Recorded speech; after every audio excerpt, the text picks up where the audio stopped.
और दोस्तों, मेरा नाम है विजय कुमार। आप देख रहे हैं कॉमिक्स पिटारा चैनल को। तो चलिए दोस्तों, राज कॉमिक्स में बाकेलाल की इस हंसते और मजेदार कॉमिक्स को शुरू करते हैं, जिसका नाम है बाकेलाल और मुर्दा शैतान। आप देख सकते हैं इसका कवर पृष्ठ, जो कि कुछ इस तरह का है। तो चलिए इसकी शानदार स्टोरी को शुरू करते हैं। विक्रमगढ़ में आजकल 3 दिवसीय कुश्ती समारोह चल रहा था, जिसमें दारापुर का टुंडा पहलवान दारा विक्रमगढ़ के जाने माने पहलवानों को चुनौती देने के बाद उनकी चुनौतियां कबूल कर रहा था। दारा दारा दारा ही जीतेगा, नहीं विक्रमगढ़ का पहलवान चिलप्पो जीतेगा। बन गया मेरी हड्डियों का सुरमा। आ बचाओ, हाय। है कोई और माई का लाल तो आ जाए सामने। राजा विक्रम सिंह इस समारोह के मुख्य अतिथि थे। ओह, हमारा ये पहलवान भी हार गया। लगता है मैं बुजदिलों के देश में कुश्ती लड़ने आ गया हूं। विक्रमगढ़ का इतना अपमान। महामंत्री धर्म सिंह, क्या और कोई पहलवान दारा की चुनौती स्वीकार करने वाला नहीं रहा? जी नहीं महाराज, चिलप्पो अंतिम पहलवान था। दारा की चुनौती को स्वीकार करना होगा धर्म सिंह जी, वरना विक्रमगढ़ की बनी बनाई प्रतिष्ठा धूल में मिल जाएगी। आप फौरन ही ऐलान कीजिए कि कल बाकेलाल दारा से कुश्ती लड़ेगा। बाकेलाल? मगर महाराज। चूहों का देश, कल बाकेलाल के साथ पहलवान दारा की कुश्ती होगी। बाकेलाल? बाकेलाल? बाकेलाल ये सूचना सुनते ही उछल पड़ा। क्या पहलवान दारा से कुश्ती? जी हाँ बाकेलाल जी, और महाराज ने आपको फौरन बुलाया है। अब तो जाना ही होगा, मुझे अपनी हड्डियां तुड़वाने का शौक नहीं है। फिर आओ बाकेलाल, हम तुम्हारा ही इंतजार कर रहे थे। महाराज, ये मैं क्या सुन रहा हूं? आपने पहलवान दारा के साथ मेरी कुश्ती का ऐलान कर दिया है। हाँ बाकेलाल, तुमने कई बार विक्रमगढ़ की आन की रक्षा की है। एक बार फिर तुम्हारे लिए परीक्षा की घड़ी आ गई है। महामंत्री धर्म सिंह ने उसे सब कुछ कह सुनाया। सुनने के बाद, ओह तो ये बात है। लेकिन महाराज, मैं तो कुश्ती का एक भी दांव पेच नहीं जानता। तुम दिमाग के दांव पेचों में दारा से बहुत आगे हो बाकेलाल। और फिर उसका एक हाथ भी लकवे में खराब हो चुका है। इस बार तुम्हें पहलवान दारा से कुश्ती दिमाग के दांव पेच इस्तेमाल करते हुए लड़कर जीतनी है, वरना विक्रमगढ़ की नाक कट जाएगी। हाँ बाकेलाल, ये महाराज की प्रतिष्ठा का प्रश्न है। आज तो बुरे फंसे बेटा बाकेलाल। अगर विक्रम सिंह की बात नहीं मानी तो महल निकाला ही समझो, और अगर मान ली तो यमराज के दरबार में जाने की तैयारी पक्की। खैर, फिलहाल तो मुसीबत टालता हूँ, कल आने में अभी बहुत वक्त है। कुश्ती से बचने की कोई ना कोई युक्ति सोच ही लूंगा। ठीक है महाराज, अब जब आप इतना कह रहे हैं तो फिर भला मुझे दारा से कुश्ती लड़ने से कौन रोक सकता है। वाह बाकेलाल, तुमने हमारी चिंता दूर कर दी और अपनी बढ़ा ली। महामंत्री धर्म सिंह, बाकेलाल को दूध बादाम और मेवों का सेवन करवाकर इतना तगड़ा बना दो कि कल कुश्ती में बाकेलाल दारा को पहले ही झटके में चित कर डाले। जय महाराज। और बाकेलाल के लिए दूध एवं बादाम की नदियां बह निकली। वाह, काश ये कुश्ती 1-2 माह के पश्चात होती। उस रात बाके को भागने का कोई रास्ता नजर नहीं आया। उफ, ये कमबख्त पहरेदार तो पलक भी नहीं झपक रहे।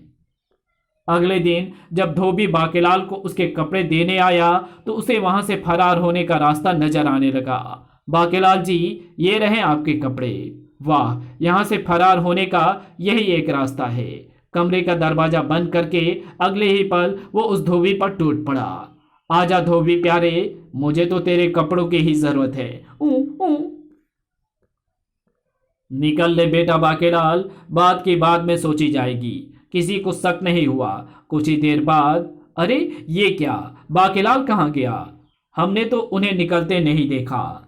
धोबी के मुंह में ठूसा कपड़ा निकलते ही वो हाँफता हुआ चिल्लाया, बाकेलाल जी मुझे इस अवस्था में छोड़कर भाग निकले हैं। ओह, अब क्या होगा? बाकेलाल को तो कुश्ती लड़नी है, महाराज की नाक कट जाएगी। वो अभी ज्यादा दूर नहीं गए होंगे महामंत्री जी। जल्दी करो, बाकेलाल जी को कहीं से भी ढूंढ कर लाओ। बाकेलाल ने ऐसा क्यों किया?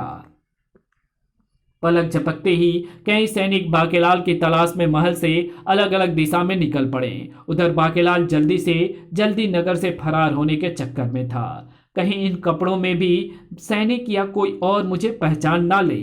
तभी अरे बाप रे, सैनिक! वो व्यक्ति हमें देखकर ही उस गली में भागा है, कहीं वो बाकेलाल ही तो नहीं था? चलो देखते हैं। वो भागा जा रहा है, रुक जाओ। बाप रे, ये तो पीछे लग गए। बांके फिर एक गली में घुस गया, उसके पीछे पीछे सैनिक भी वहां आ पहुंचे। यहाँ तो दूर दूर तक कोई नहीं है, लेकिन अभी तो बांके इधर ही मुड़ा था। वो आसपास ही छिपा है, चारों तरफ फैल जाओ। इतनी जल्दी कहाँ गायब हो गया? बाकेलाल यहीं कहीं होना चाहिए था, उस तरफ देखता हूं, यहां भी नहीं है। तभी जैसे बिजली सी चमकी, तड़ाक! आई अरे यहां तो कोई नहीं है, फिर मुझे मारा किसने? जरूर बाकेलाल आसपास ही। आई आ ढिसुम! और फिर जैसे सैनिक ने भीतर देखने के लिए गर्दन उस छिद्र में डाली, मैं तो यहीं छिपा हूं प्यारे लाल, बाकेलाल। अब सैनिक के भेष में मुझे कोई नहीं पहचान पाएगा। आ अब इससे पूर्व की बाकी सैनिक आ पहुंचे। निकल ले बेटा बाके। लेकिन बाहर निकलते ही रंगा सिंह, मिला बाकेलाल? बाकेलाल? हाँ हाँ, मैंने उसे वहां बेहोश कर दिया है। जैसे ही सैनिक ने कोप को हटाया, अरे रंगा सिंह तो ये है, फिर वो कौन था? बाकेलाल। बाकेलाल हमें गच्चा दे गया। वो जंगल की तरफ गया है, पकड़ो उसे। उधर जंगल में बाकेलाल बेहद प्रसन्न था। अब महाराज स्वयं लड़ लें उस हाथी से कुश्ती। मेरी हड्डियां तो कीर्तन करने से बच गई। कुछ दिन जंगल की ताजी हवा एवं फलों का सेवन करूंगा। उसके बाद बाकेलाल उसे वृक्ष के नीचे पसर गया। अभी उसे आराम से लेटे हुए कुछ ही क्षण बीते थे कि अचानक जंगल का चप्पा चप्पा छान मारो, बाकेलाल इसी तरफ आया है। ओ, सैनिक यहाँ भी आ पहुंचे। अब क्या करूं? अगर इनमें से एक की भी निगाह मुझ पर पड़ी गई तो मेरी खैर नहीं। वाह, इस पेड़ की कोटर बड़े मौके पर दिखाई पड़ी है। फिलहाल इसी में जा छिपता हूं। लेकिन भाग्य को कुछ और ही मंजूर था। बेचारा बाकेलाल जैसे ही कोटर में घुसा, उफ ओह, ये क्या? मैं तो नीचे ही गिरता चला जा रहा हूं। धम! हाय मरा! हाय मेरी कमर! उफ! खरोच लगने से हाथ में खून भी निकल आया है। लेकिन ये मैं कहाँ आ गया हूं? ये तो कोई भयानक गुफा सी लग रही है, लेकिन मैं तो उस कोटर में छिपने के लिए घुसा था। इसका मतलब वो कोटर गुफा में घुसने का गुप्त द्वार है। हे भगवान, ये मैं कैसी मनहूस जगह पर आ गया हूं। अंधेरे के कारण वो कोटर वाली जगह भी दिखाई नहीं पड़ रही है। और अचानक बाकेलाल चीख पड़ा, उई, मेरा कुर्ता किसने पकड़ लिया है? हिम्मत करके बाके ने निगाहें पीछे की। ओह, ये तो कील में फंसा है। मैं खामखा ही डर गया था। और कुर्ता छुड़वा कर बाके अभी 2 कदम आगे बढ़ा था कि फिर अटक गया। लेकिन इस बार पीछे पलटती ही ये क्या? हाय! हाथ के मालिक के चेहरे पर निगाहें पड़ती ही बाकेलाल के पसीने छूट गए। तुम कौन? मर गया। मैं मुर्दा शैतान हूं। 100 सालों में एक बार कुछ समय के लिए जागता हूं, लेकिन तुम्हारी खून की बूंदों ने मुझे समय से पूर्व जगा दिया, और अब मैं अपने खून की प्यास बुझाऊंगा। सबसे पहले तेरा ही नंबर है रे तुच्छ इंसान। मेरा हो गया बेटा गर्ग। इससे तो दारा के हाथों मरना अच्छा था। बाकेलाल भय से कांपता गिड़गिड़ा उठा। मुर्दा शैतान भाई, तुम मेरे खून की बूंदों के कारण जीवित हुए हो। अब अगर तुम मेरा खून पियोगे तो तुम 7 जन्मों तक भी मेरे भूत से पीछा नहीं छुड़वा पाओगे।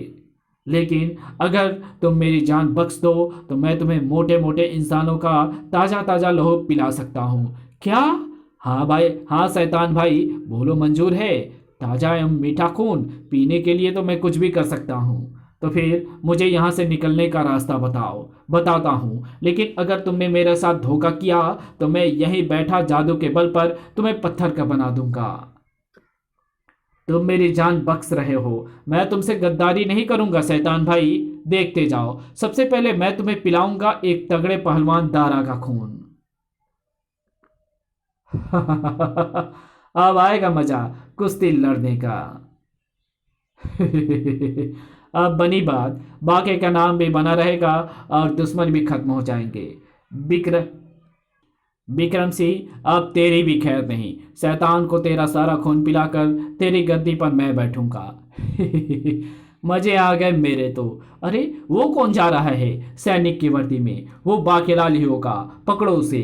शीघ्र ही सैनिकों ने बाकेलाल को जा घेरा। ठहरो बाकेलाल, तुम्हें हमारे साथ महल में चलना है। ओह ठीक है, चलो। इस कहानी को यहीं समाप्त करते हैं। इसके आगे कहानी पढ़ेंगे इसके पार्ट 2 में। तो मिलते हैं इसके दूसरे पार्ट में। तब तक के लिए बाय। अगर आपको ये वीडियो पसंद आई हो तो इस वीडियो को लाइक शेयर कमेंट जरूर कर देना। चैनल पे नए हो तो चैनल को सब्सक्राइब कर ऑन नोटिफिकेशन को सिलेक्ट जरूर कर देना। और जहां इस वीडियो की जरूरत हो वहां इसे शेयर जरूर कर देना। तो मिलते हैं आपसे इसके दूसरे पार्ट में। तब तक के लिए बाय।